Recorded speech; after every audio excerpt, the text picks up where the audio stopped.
자, 오늘의 리포트 시작하겠습니다. 이 법안으로 인해서 여러가지 우려사항이 많은 것으로 알고 있습니다만 저는 피하지 않습니다. 윤석열이처럼 저렇게 비겁하게 분명히 후보 시절에 약속을 한 사항임에도 불구하고 거부권을 행사한 얼탱이가 없죠. 사실 결국 이 모든 것의 핵심은 기득권 지키기, 국민 건강이 아니요.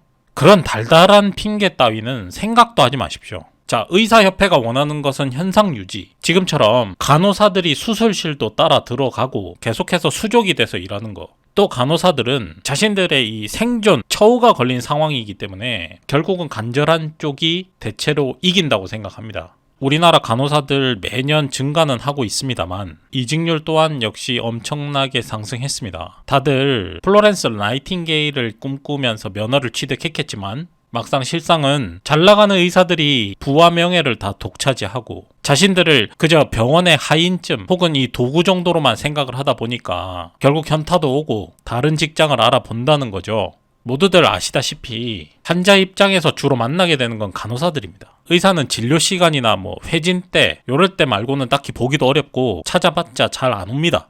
의사들도 늘 바쁘기도 하고 그러다 보니까 결국 괴롭히게 되는 거는 이 간호사 선생님들인데 또 대체로 어리고 여자분들이 많죠. 그러니 만만하게 보는 거죠.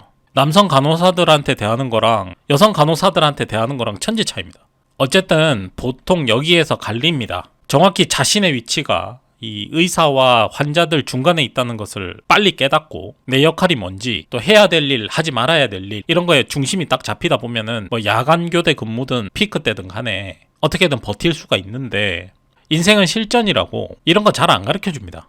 가르칠 시간도 배울 시간도 없다는 게 이 병원 일이고 환자들을 관리하는 일이라 이 몸이 적응하기도 전부터 벌써 관둬버리는 거죠. 더 쉽게 설명드리자면 몸도 마음도 지치는 시간이 빨리 온다는 겁니다. 이 간호사들의 증언이 그래요. 자, 여기까지는 간호사들의 이 처우에 관한 이야기였고 왜냐하면 이 간호법 신설의 취지가 이거니까. 그 다음 여러분들 이 의사분들의 막강한 고유 권한이 뭐라고 생각하십니까? 그건 아마도 진단과 처방이겠죠. 이건 무슨 병이니까 어떻게 치료하고 어떤 약을 써야 된다. 이 두 가지가 의사 면허의 존재 가치 이유이자 핵심인데 물론 수술은 그 다음 문제고 그리고 어차피 앞으로 의사 말고 행해지는 이 모든 수술은 현재처럼 전부 처벌을 받는 규정은 계속 있어야 된다고 개인적으로는 생각합니다. 반대로 간호사분들은 어디까지나 이 보조적인 역할을 하기 위해서 면허를 취득한 겁니다. 앞서 제가 말씀드린 이 진단과 처방을 의사가 내리면 그에 알맞는 치료 방법과 투약 방법을 설명하고 이걸 행하는 것, 이게 간호사들의 역할인 거죠. 서당계도 3년이면 풍어를 넘는다고 한 분야에서 이렇게 10년 이상 근무를 하신 쌤들은 웬만한 의사분들만큼이나 이렇게 전문가가 되기도 합니다. 그래도 엄연히 진료 행위와 처방을 할 자격은 없는 겁니다.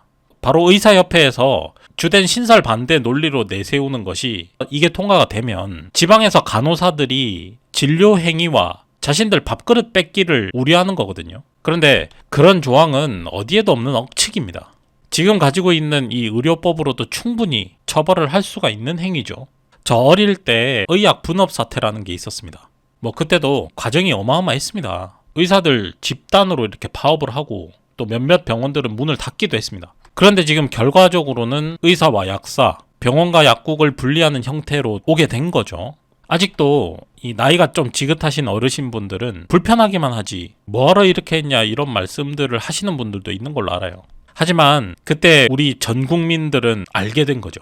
의사들이 의약 분업에 왜 그렇게 기를 쓰고 반대를 했었는지. 이 의사들은 주기적으로 제약회사를 통해서 처방전 약값의 일부를 마치 인센티브처럼 받아먹는 게 관행이었습니다. 그들의 골프비, 룸빵비, 심지어 사무용품들까지도 모두 이 제약회사에서 대주고 있었다는 것을요. 이 제약회사 리베이트라는 것은 아직도 대한민국 곳곳에서 암암리에하고 있습니다. 비싼 약을 처방해 줄수록 어차피 국민건강보험에서 일부 금액이 이렇게 나가니까 눈먼 세금 따먹는 그런 느낌이죠. 맞습니다. 결국은 기득권 싸움인 것이고 경제 개념으로 이 사안을 바라보기 때문에 서로 한치의 양보도 없는 겁니다. 간호사들 이 처우 개선과 업무의 이 선명성, 그 필요성에 관해서는 예전부터 있어왔던 논의였지만은 오랫동안 막혀 있었죠.